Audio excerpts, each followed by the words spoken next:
नमस्कार, मी doctor Manjiri Valsankar, director Bhide hospital test tube baby centre, Navi Peth, Pune.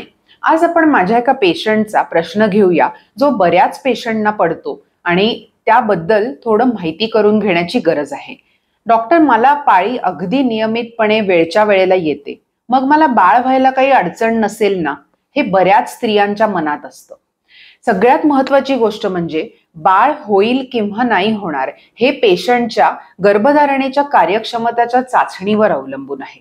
बऱ्याच पेशंटला आमच्या प्रॅक्टिसमध्ये टेस्ट ट्यूब बेबीमध्ये आम्ही बघतो की साधारण 30 ते 40% पेशंटना अगदी नियमितपणे पाळी येते। म्हणजे 30 दिवसांची 30 दिवसाला किंवा 28 दिवसाची येत असेल तर 28 दिवसाला अशी पाळी व्यवस्थित येत असते।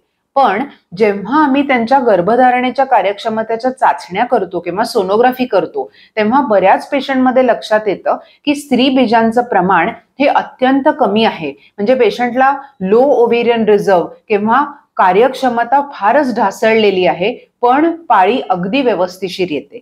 तर पाळी येणारे जे हॉर्मोन असतात ते सगळ्या स्त्रियांमध्ये गडबडत नाहीत। पीसीओडी किंवा पीसीओएस असेल तर पाळीची अडचण आणि मूल होत नाही असं सुद्धा असू शकतं।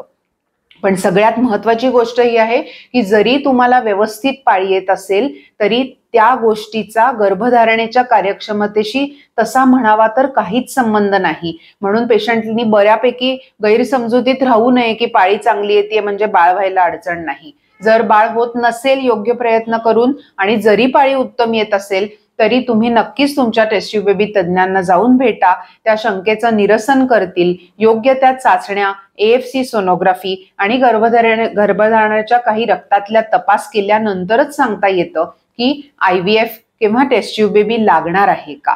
त्यामुळे नियमित पाळी येणं हे जरी उत्तम असेल शरीरासाठी तरी बाळ होण्यासाठी ते गरजेचंच आहे असं मुळीच नाही। धन्यवाद।